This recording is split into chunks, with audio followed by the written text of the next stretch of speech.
बहुत बहुत स्वागत है आप सभी का आपके अपने चैनल प्रिंस लर्निंग सेंटर में। और आप देख रहे हैं बीकॉम सेकेंड ईयर के एक बहुत ही महत्वपूर्ण सब्जेक्ट कंपनी लॉ की वीडियो सीरीज, जिसकी आज यह तीसरी वीडियो है। और आज की इस वीडियो में हम बात करने वाले कंपनी का वर्गीकरण। कंपनी का वर्गीकरण कैसे किया जाता है, कंपनियां कितने प्रकार की होती हैं, कौन कौन से आधार हैं जिन बेस पर हम कंपनी का वर्गीकरण करते हैं। तो पिछली वीडियो में हमने बात किया था कि कंपनी की विशेषताएं क्या होती हैं। अगर आपने उसको नहीं देखा है तो डिस्क्रिप्शन में लिंक मिल जाएगी, जाकर आप वहां से देख सकते हैं।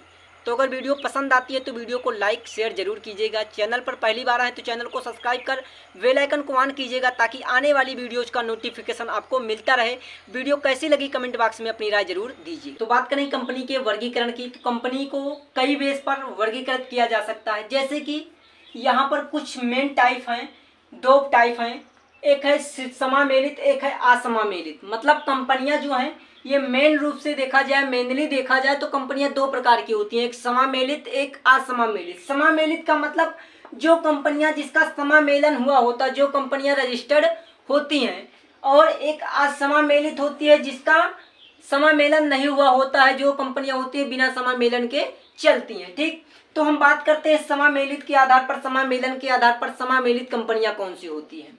तो समामेलित कंपनियां कई सारी कंपनियां होती हैं और कई सारे उनके बेस होते हैं, उनके आधार होते हैं। जैसे कि समामेलन विधि के आधार पर, दायित्व के आधार पर, सदस्यों की संख्या के आधार पर, स्वामित्व के आधार पर, नियंत्रण के आधार पर, या फिर अन्य किसी आधार पर ये कंपनियां होती हैं। तो सबसे पहले हम बात करते हैं कि समामेलन विधि के आधार पर, समामेलन के आधार पर कंपनियां कितने प्रकार की होती हैं। तो देखिए, समामेलन जो होता है, समामेलन के आधार पर आपकी कंपनियां दो प्रकार की होती हैं।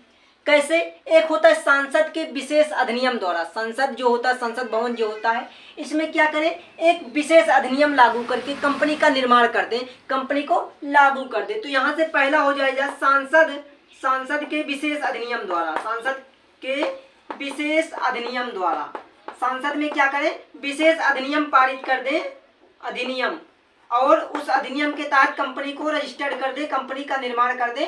तो ये समामेलन विधि के आधार पर हो जाता है कि संसद के विशेष अधिनियम द्वारा। एक होता है कंपनी अधिनियम द्वारा। कंपनी अधिनियम द्वारा जो हमारा कंपनी अधिनियम है, कंपनी एक्ट 2013 है, इस अधिनियम के द्वारा हम क्या कर ले, कंपनी का समामेलन कर ले। तो यहाँ पर समामेलन के आधार पर, हम जब समामेलन के आधार पर कंपनियों की बात करते हैं कि कंपनियों का वर्गीकरण समामेलन के आधार पर कितनी प्रकार की होता है, तो दो प्रकार से होता है। एक हो जाता है संसद के विशेष अधिनियम द्वारा। हम सांसद के वहाँ पर क्या करें, सांसद की सहमति से, मैक्सिमम सांसद जो सहमति देंगे वहाँ से हम एक कंपनी का गठन कर सकते हैं, उसका पंजीकरण कर सकते हैं, और वहाँ से कंपनी का निर्माण हो जाता है। और एक होता है कंपनी अधिनियम, जो 2013 कंपनी लागू चल रहा है, उस एक्ट के तहत हम कंपनी का समामेलन कर ले, कंपनी का पंजीयन कर ले। तो दो प्रकार से हो जाते हैं। अगर हम दायित्व के आधार पर बात करें कंपनी कितने प्रकार की होती हैं, तो दायित्व के आधार पर मेनली दो प्रकार की कंपनी होती हैं। एक होता है सीमित दायित्व। क्या होता है? सीमित दायित्व। सीमित दायित्व, सीमित दायित्व। एक होता है असीमित दायित्व। ठीक, तो सीमित दायित्व और असीमित दायित्व, तो दायित्व के आधार पर दो प्रकार की होती हैं। लेकिन यहाँ पर सीमित दायित्व में भी दो प्रकार की कंपनियां होती हैं। कौन कौन सी होती हैं? यहाँ पर हम सीमित दायित्व को दो प्रकार से, दो भागों में डिवाइड करते हैं। एक होता है गारंटी द्वारा सीमित, एक होता है अंशों द्वारा सीमित। ठीक, तो यहाँ पर देखिए अंशों द्वारा सीमित पहली कर देते हैं हम। अंशों द्वारा सीमित कंपनी, सीमित दायित्व कंपनी। ठीक, एक अंशों द्वारा सीमित मतलब जिस कंपनी में क्या होता है, अंश होते हैं, वह अंशों द्वारा सीमित कंपनी होती है। लेकिन कुछ कंपनियां ऐसी होती है जो अंश द्वारा कंपनी नहीं होती, जिनमें अंश नहीं होते हैं, शेयर इशू नहीं करते हैं, तो वे गारंटी बेस पे होती है। तो गारंटी द्वारा सीमित क्या होता है, गारंटी द्वारा सीमित। इधर हम इसको लिख देते हैं, इधर गारंटी द्वारा सीमित, गारंटी द्वारा सीमित। तो सीमित दायित्व के आधार पर दो प्रकार की कंपनियां हो जाती हैं। एक हो जाता है अंशों द्वारा सीमित होती है, जो कि कंपनियां अंश निर्गमन करती हैं उनके द्वारा सीमित होती है। एक होता है गारंटी लेती है, जिन कंपनियों में क्या होता है, अंश नहीं होता है, वे गारंटी द्वारा सीमित कंपनियां हो जाती हैं। तो दायित्व के आधार पर दो प्रकार का, एक सीमित दायित्व, एक असीमित दायित्व। और सीमित दायित्व में दो प्रकार का होता है, एक गारंटी द्वारा सीमित, एक होता है अंशों द्वारा सीमित। उसके बाद बात करें सदस्यों की संख्या के आधार पर, तो सदस्यों की संख्या के आधार पर तीन प्रकार की कंपनियां होती हैं। और सबसे ज़्यादा मोस्ट इंपॉर्टेंट की बात करें तो जो पेपर की दृष्टि से, एग्जाम की दृष्टि से कंपनियां हैं जो कि आपके सिलेबस में आपको पढ़ना भी है, तो यह है सदस्यों की संख्या के आधार पर। सदस्यों की संख्या के आधार पर 3 प्रकार की हैं। पहला है पब्लिक, दूसरा है प्राइवेट, तीसरा है ओपीसी 1% कंपनी, एक व्यक्ति कंपनी। तो आइए यहाँ पर देखते हैं सदस्यों की संख्या के आधार पर। यहीं पर हम छोटा सा लिख देते हैं।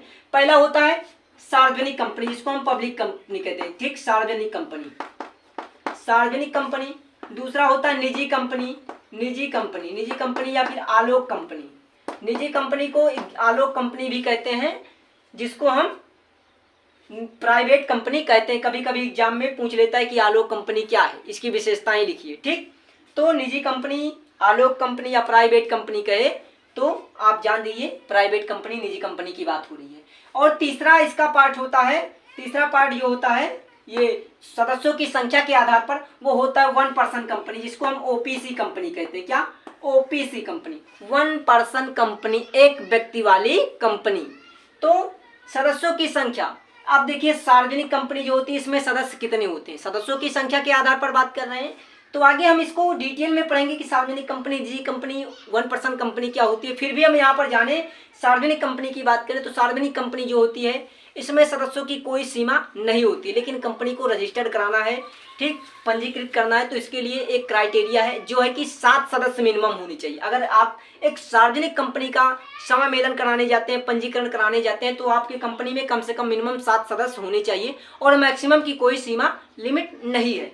जबकि वहीं पर निजी कंपनी, आलोक कंपनी की बात करी या प्राइवेट कंपनी जो होती है, इसका अगर आप पंजीकरण कराने जाते हैं, इसका रजिस्ट्रेशन कराने जाते हैं, तो आपके कंपनी में मिनिमम 2 सदस्य होने चाहिए और मैक्सिमम जो लिमिट है 2013 कंपनी एक्ट के अंतर्गत, तो प्राइवेट में कंपनी में अब 200 सदस्य हो सकते हैं मैक्सिमम।